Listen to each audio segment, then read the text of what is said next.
So today I'm very excited to welcome back friend of the show, Joe Ardeeser. If you don't know Joe, he spent over 12 years running a top-rated digital agency, delivering standout results for clients like Bluetooth, Scantron, and T-Mobile.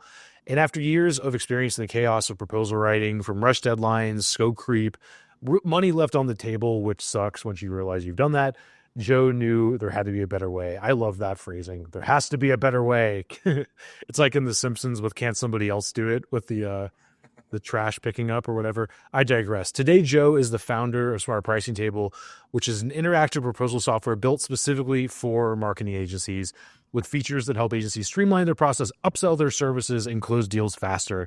Smart Pricing Table is transforming how agencies approach proposals. Joe, welcome back. Awesome. Thanks, Dan. Sorry, I just needed to make sure my mic was on a good volume there.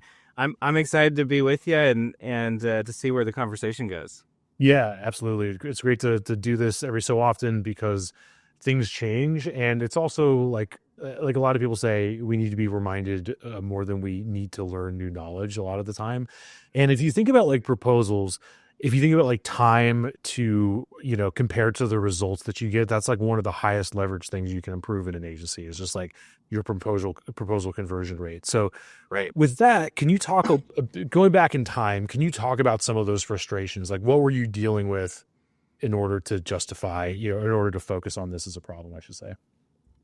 Yeah. Well, man, I talked to so many agencies, Dan. I've done about 950 demos on our product, and I talk with agencies all day long. And I constantly hear people. Just the last demo I was on a few minutes ago, the gal told me that she hates writing proposals.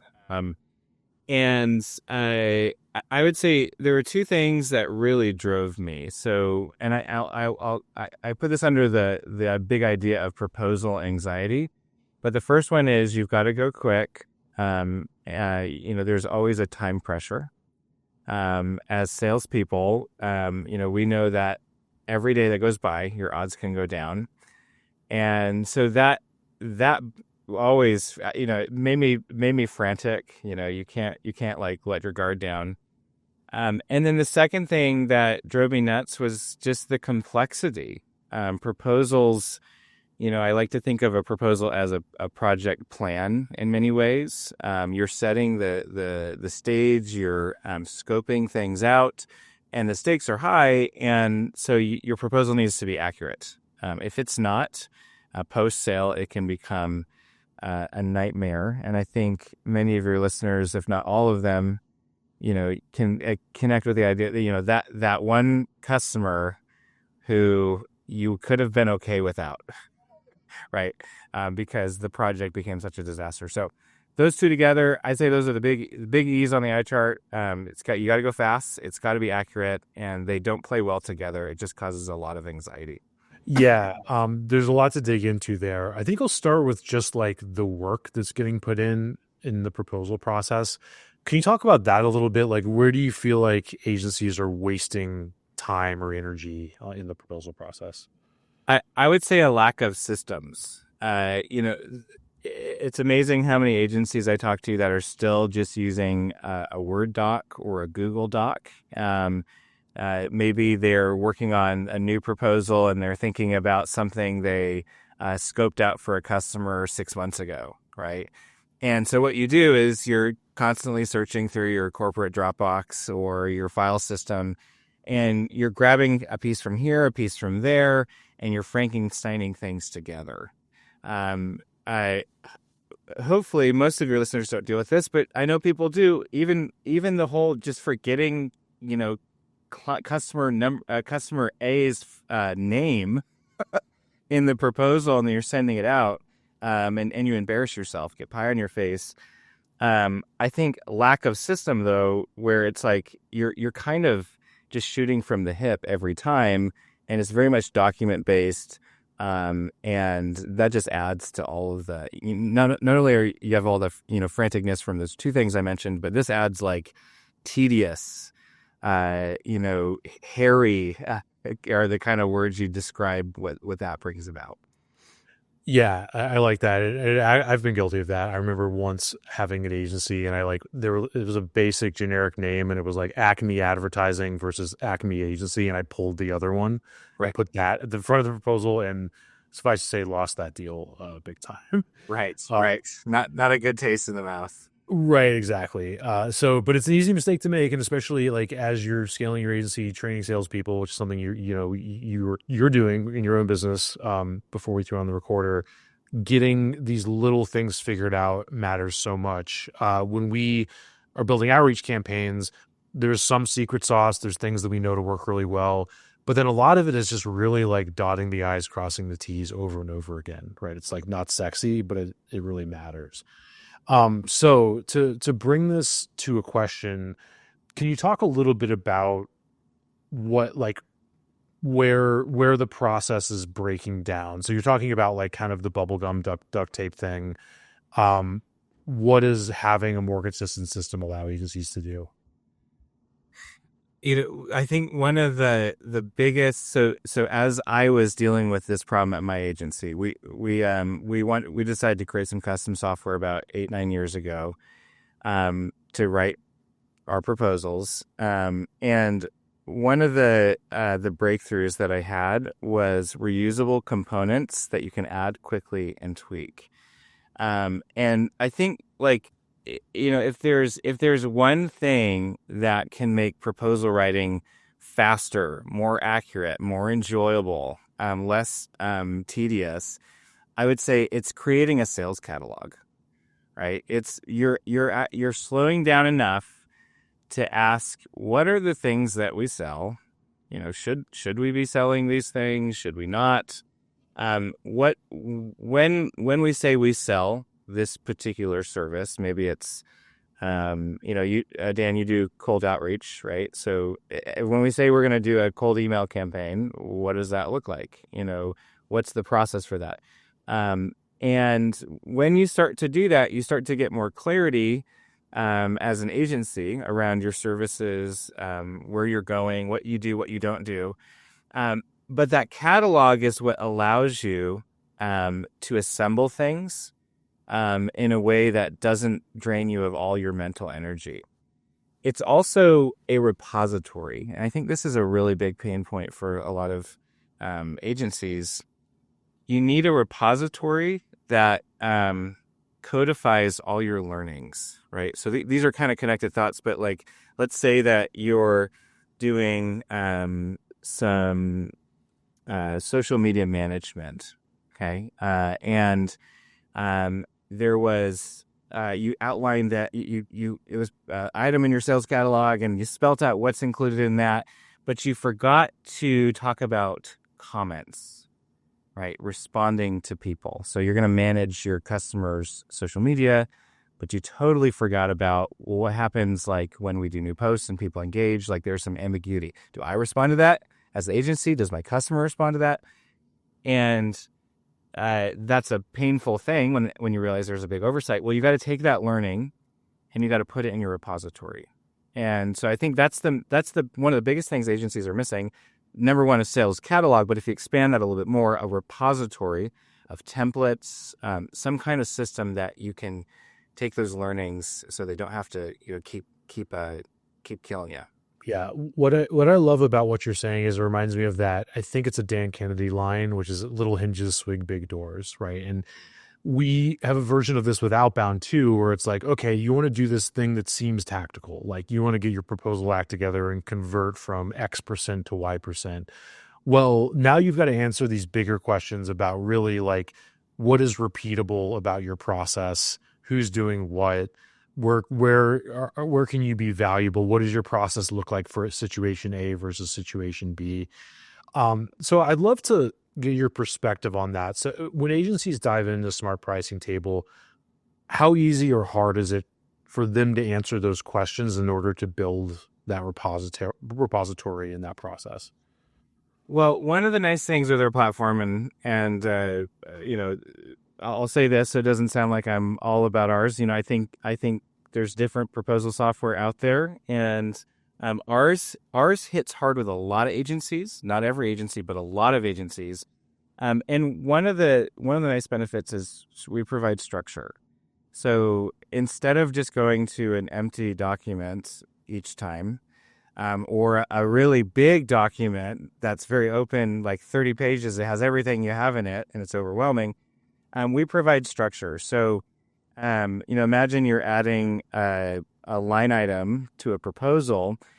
We have different fields, like, is this repeatable? What's the frequency? Is it one time? Is it ongoing?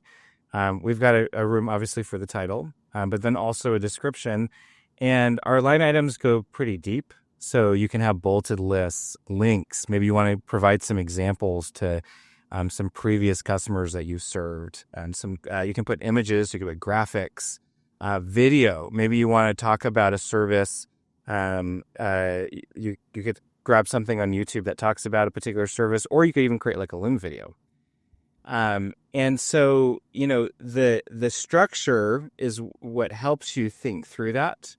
And we also have a kind of a cool, with any line item, you can add upsells to the line item. Okay. So imagine, I'm trying to think of your world, Dan, here. So like it's cold outreach. Maybe, you have like a base offering, and then you have a LinkedIn follow-up. So if someone doesn't respond to an email or something, you also do a LinkedIn follow-up kind of thing. And that's a certain cost. So you could see you have a baseline item and you've got an upsell that's related that they could be interested in. Well, that structure turns out really helps agencies think through their offering, and can kind of take you to maybe a different place than you expected, but a place that's very, very repeatable, and thorough. What I think is interesting about like selling and communicating in this way is you could have the more traditional sales pitch where you have like a slide deck and you're like, here are all the reasons that you need this thing versus that thing. Here's what it could cost you if you don't do it this way. Or you could have this upsell section that's like, well, what about these three things that you're probably not thinking of? Here's what they cost. And that is sort of like much punchier and shorter than all the yelling till you're blue in the face about how you need to solve this problem in a certain way. If that makes any sense. Right. Yeah. When we decided to create this product many moons ago, our conviction was that, so many proposals are just, they're lengthy. You've got 1,000 logos of all the customer you served, me, all that kind of stuff. Our conviction was that stuff is important. It's valuable. Like social proof is valuable, but what people care about most is your offering and your price. And so we have more of an emphasis on that than a lot of other proposal software. But also, like, the way I like to purchase is I want to understand what I'm getting, at least the spirit of it, before I, push the sign button, right? If I've got kind of this high and lofty, I've had too many scenarios where I'm working with a vendor and it's kind of fuzzy, like what the process is like, what I'm actually getting. And most of the time when I've said yes on those, like it's just a bunch of surprises that leads me to frustration, right? Right. When you are clear, and you spell out, not over, you don't have to be crazy, right? But when you're just like give a good bolted list, you're building transparency with your customer. You're like showing them this is what's going to happen when you work with me. These are things that we're going to deliver. But you're also telling your customer something subtly, which is we've done this before, right? Yeah, it's defined, right? Right. And I think that we talk a lot about this on the show. Others have observed this too, this idea that we're in a trust recession overall, probably for all institutions, especially in the agency, B2B service, whatever world, whenever you're delivering something where the value isn't realized until like weeks or months later. And I think the mistake that a lot of people make is selling solely based on ROI, right? Even if it's not literal money ROI, some amazing outcome. I think you still have to do that and you still have to sell the future, but it's a little bit like, well, if this goes amazingly, exactly how you tell me it's going to go, of course it's going to be worth it. but I don't know that, but I've been burned 100 times. I can't really trust you. So in that situation, the way to sell is actually BATNA. And for those that haven't heard that acronym, it's best alternatives to negotiated arrangement, which is like, look, you could do nothing, which is probably costing you X. You could go with us, or you could do this other thing with these other three options that'll probably fail for these reasons. Right. And I feel like what's cool about Smart Pricing Table and the way you're thinking about this is it allows you to like make that BATNA argument in real time with the money right there. Right. So I wish I had a question for you. Maybe if you could dig into video and how your clients, that's how I would be using video if I was using Smart Pricing Table. Yeah. But how are your clients using it, and how is that panning out? Yeah, video is great. On our website at Smart Pricing Table, we have like some sample proposals. One of them is a website project sample, and there's under the SEO line item, there's actually video. So one of the things you can do is you can have a video that talks about a subject matter. And in the example that I just talked about, I didn't create the video. It's just an SEO walkthrough. Maybe your customers don't understand it. I hear this all the time with agencies. Like we can't be technical. And I get that. Or we have to make it very simple for our customers. Well, also, yes, but also you can educate, right? And if you can help them understand, like if they watch like a 3-minute video on what SEO is, and they can connect the dots, and then they see your proposed ideas, like that could be very helpful in the sales process. I like using videos for selling as well. So maybe you've got like a service when you create like a Loom video. Maybe there's a handful of questions that you get all the time, and you can almost like just count on them. Those are going to be questions. Well, create a quick Loom video that says, it's like an FAQ on a particular service, and spell all those things out. But don't just answer the questions, really sell them. Sell them on the service, talk about benefits and where it could, really help them.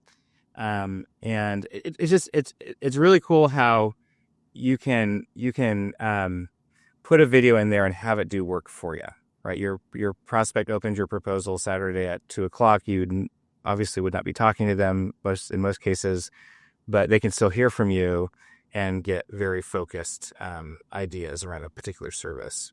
Yeah, so much of it's connection building, and when it's just, and you're also got to think about like, even though you're making best efforts to get all decision makers in the room, that proposal is still going to be floating around to a million different places, right? And you don't want it to go up the line to somebody where it's just, okay, here's what these people want to charge us, and it's just numbers, and there's no connection to anything, right? Which is what often happens. Yeah. I'm a big fan of, related to this, I'm a big fan of proposal review meetings. Maybe we talked about this on our last time together, Dan, but, the big thing with it is I don't want to just give someone a proposal. It's so open-ended. Will they even look at it? Will they understand the value I'm bringing? I always want to pitch them on it. Another way of saying it is I don't want to just give someone a proposal. I want to actually sell them on the proposal. And the way that these can kind of play together is, that's ideal. But sometimes, if you can't do that, or there are other decision makers, those videos can kind of fill the gap, so that everyone has a good understanding of the offering. Yeah. There's a few places I want to go, and I want to backtrack to upsells at some point, because I think that's interesting to people. Can you talk about that a little bit? So for the agency that's just sending these proposals out into the ether, why should they stop doing that? And what's a better way to get everybody in the same place and get all the right people onto that call? Yeah. Well, why don't I go more in depth on the proposal review meeting? Sure. So how it works, and this is one of those, it's always great to have a reminder. Are you doing this? Because you should be.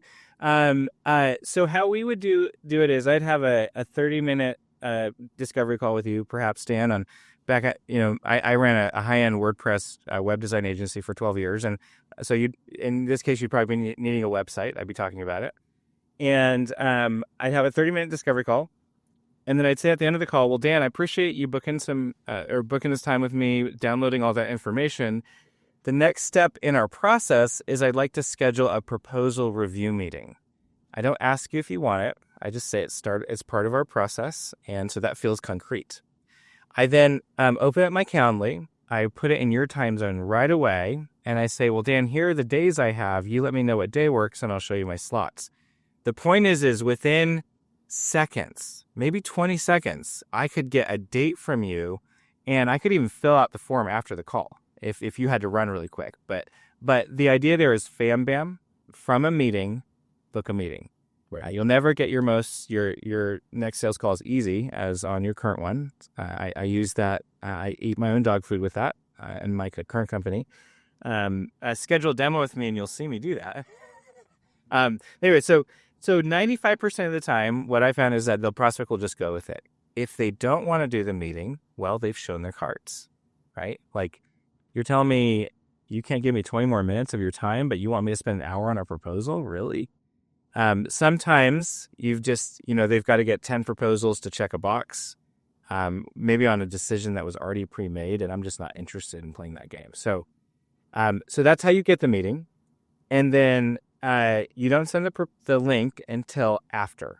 Okay. This is important. You don't send it before. Otherwise, you've removed the carrot and the stick. You don't send it during the meeting, because then they're going to be looking at, you'll be looking at your screen, Dan. And I want you paying attention to me, right? I'm selling you. So you send it after. And then the whole point, kind of finishing up here, the whole point of the meeting is that I can sell them on the proposal. Walk through it. Here's how I set it up. Here's the major components. By the way, here's some things that we thought you might be interested in. No pressure. They'll ask questions, and you can cut down on a ton of back and forth. Get as many decision makers in the room, stakeholders in the room. Cuts down on back and forth like crazy. You can overcome objections. And with our software, you can actually check boxes real time. So check a box, see a price update in the top right. Super, super helpful. The last thing I'll say is when we started doing this, Dan, man, our close rates just skyrocketed. It was transformative. Yeah, that's great. And because you're getting that real-time feedback and creating that loop and everything. I wanted to circle back to upsells, and not to put you on the spot, because I know it's hard to come up with these examples, but are there any stories that you have from clients that were able to sort of like find opportunity that they didn't realize was there from operating these upsells? All the time. So I always coach our customers. A great strategy at the end of your proposal, you're at the end of your scope. So what we call a pricing table, have a little section called additional items for consideration. These are items that maybe you didn't have time to talk about in the sales call, complementary and enriching services. Strategically place them there with some enticing text. And it's amazing how often prospects will upsell themselves. It's literally wild. Like, stop assuming things. Like, they check a box and you're like, serious? I had a customer of ours reach out a while back, just ecstatic. So here's your story. He had a proposal he was working on, and kind of on a whim, he decided to add this upsell. He didn't think his customer would go with it, but because we have a really strong sales catalog feature, he was able to add the line item. He had previously used it on another proposal, and he was able to add it to the proposal in a matter of seconds. Well, he sent it off, and turns out his prospect did check the box, and it was a really big deal. It was a $10,000 upsell. And I like to think, like, I don't have a lot of 30 seconds in my life where I make 10 grand. But he totally, he did not think that was going to happen.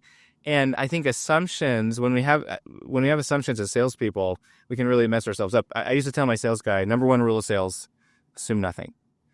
You don't know how much money they have. You don't know what they're have access to. You don't know their goals. They're being very reserved. Yeah, that's a good reminder. Because it's really hard to take yourself out of the equation there and everything. Yeah. Yeah. I think another thing that I'd love to learn more about is just sort of process and who's doing what in the proposal cycle. I think that we work with the agencies at different stages. I think for most of our clients, founder-led sales is the reality, sometimes for years. And then the agency gets to a place of hiring a biz dev person.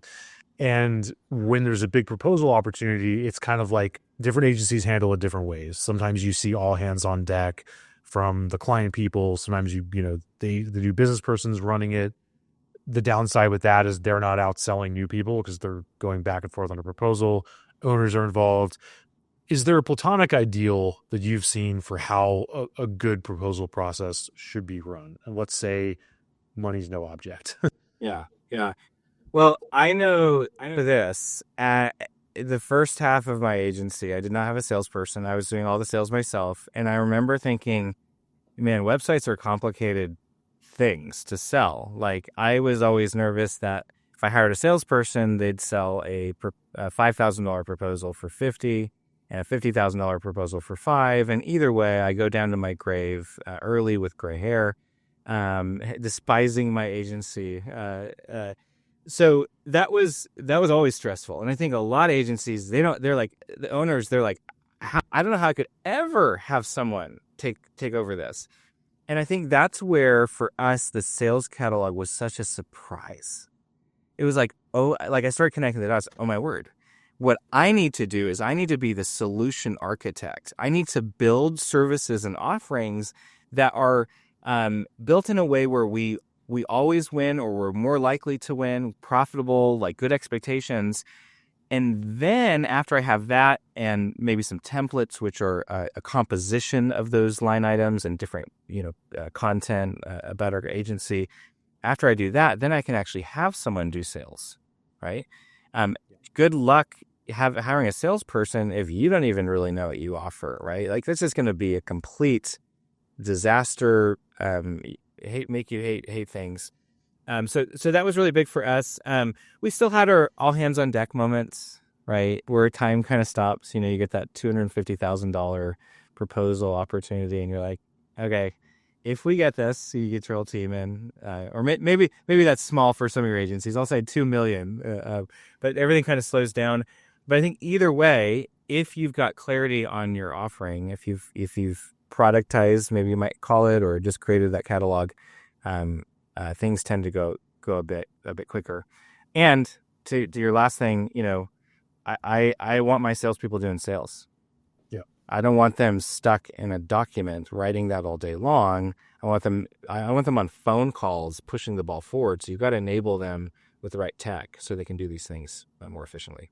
Yeah, definitely agree. Different topic, but related, is a lot of these proposal systems, ones I've used in the past, have alert systems. So somebody opens the proposal, you get an alert. That's obviously valuable in the sales process. One thing that I think is underappreciated that I've dealt with is it's also valuable in a client service process, because you get somebody going back to the proposal that you've worked with for months, probably not a good sign, right? Because they're revisiting costs and that kind of thing. I'm not sure if that's a feature SPT has or not, but can you talk a little bit about those alert systems and how you've seen clients use those? I love having some insights into what people are doing on a proposal, right? I'm a busy sales guy. Your listeners, a lot of them are salespeople. They're busy, right? Like you put all this talk about, throwing something into the void. Not only are you throwing it into the void, but you have no idea, like, did they even open it? Did they engage with it? So with our system, we'll send you an email notification if they open the proposal. We also track the pages they click on. So if they clicked on your terms, clicked on your biography, about your agency, that kind of stuff, we'll log that. But we take it a step further. With our line items, Dan, they expand and collapse. So, and the reason for that, agency work tends to be more complicated. You need to get into the details if you're going to control scope. And so a pricing table where everything is expanded just kind of overwhelms your prospect. So we make it so that it expands and collapses, and they can digest it a lot easier. So I talked about that expand and collapse because we also track if they open a line item. If they expand it because they're reading it, we log that.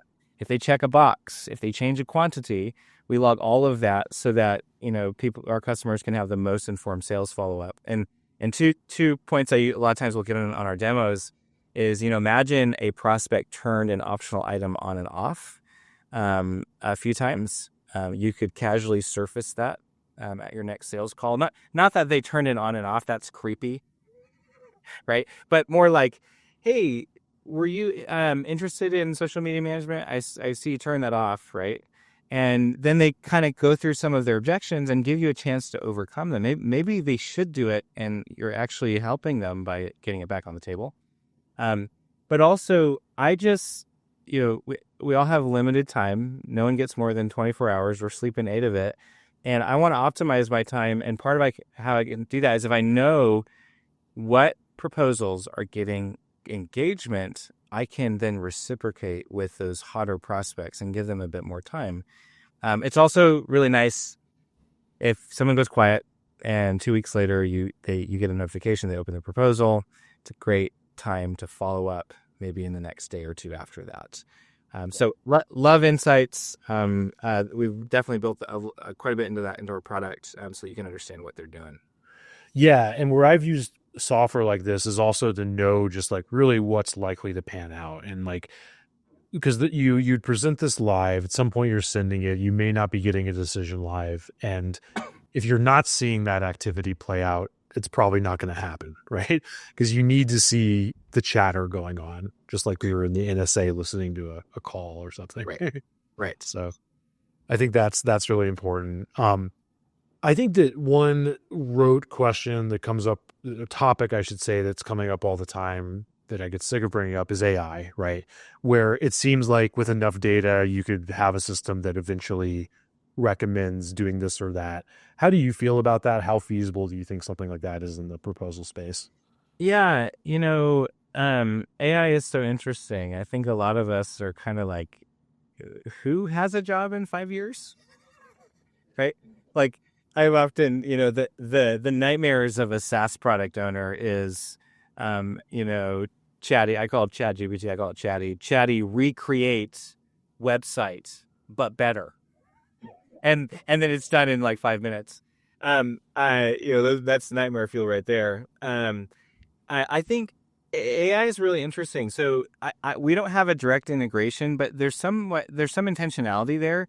ChatGPT has a memory feature built in, and so you can teach it through many different conversations about your agency.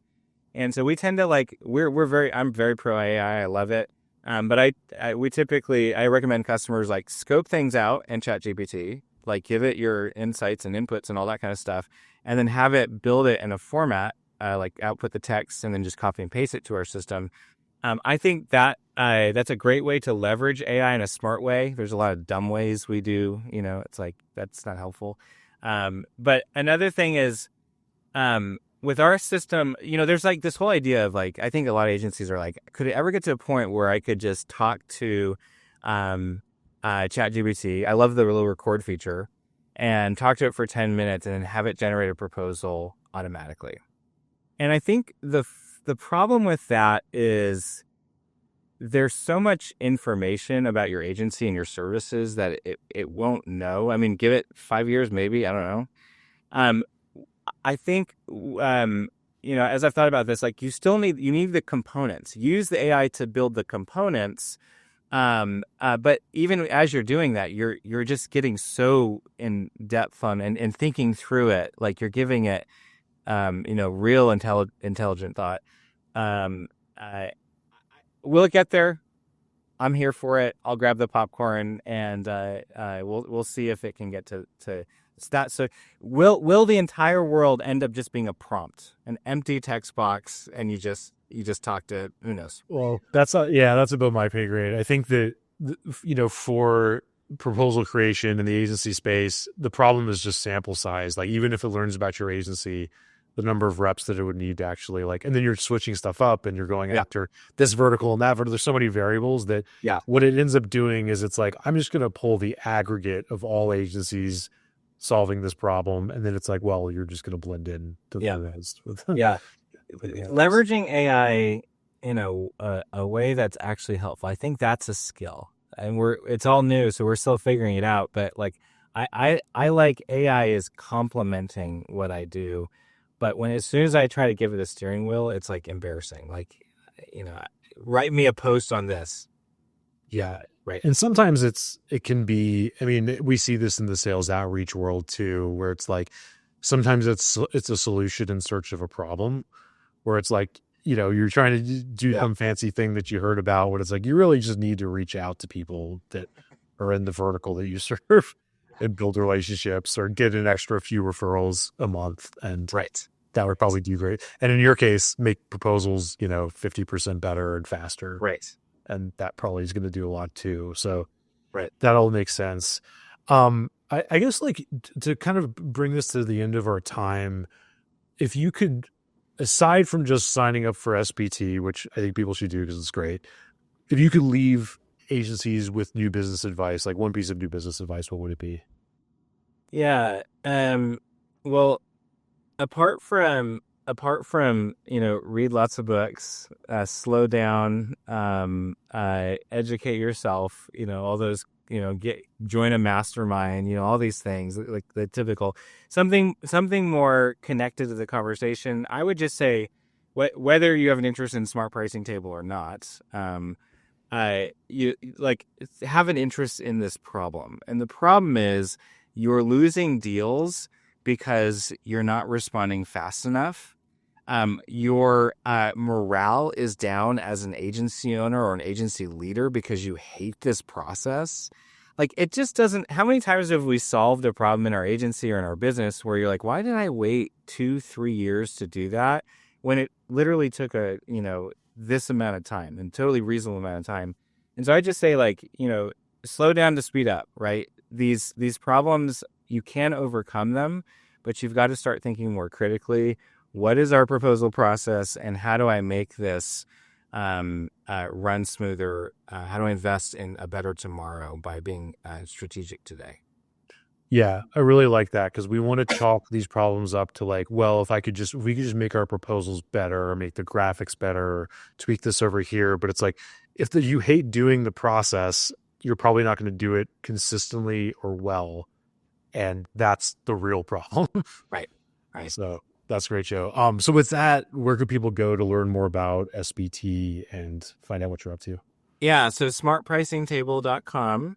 On our website, we've got some sample proposals, kind of take some of this more abstract conversation and give you some concrete visibility to kind of what our product does. I also, we have a free demo.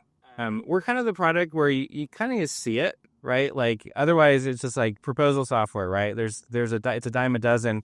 When you actually see it, it can be really helpful. So we push that a lot. You can schedule a free demo if this is interesting. If you hate writing proposals, do yourself a favor, get some time with me. At minimum, you're going to have some probing thoughts on what you could do to make things better. But we do that. We do lots of demos. We're kind of a demo-led product. I also do quite a bit of stuff on LinkedIn, but I have a love-hate relationship. You can certainly connect with me on LinkedIn. If my content seems dated, I'm having the hate relationship. But smartpricingtable.com, that's the best way. Oh, and actually, I'm sorry, Dan, I forgot. We have a special promo for your listeners. We shouldn't forget this. Yeah, we're breaking all the rules, bearing the lead here. Yeah, smartpricingtable.com/DAG, so DAG. And if you, on there, you'll see more information about the product. If it seems interesting, all of Dan's listeners get 50% off their first 2 months. So if you book a demo from that page, we'll have a note of that, and your first 2 pages, first 2 months, if you end up liking the product and sticking around, you'll get 50% off those. So there you go. Awesome. With that linked up, Joe, this is always a pleasure. Let's do another one soon. All right. Awesome. Thanks, Dan. See you, man.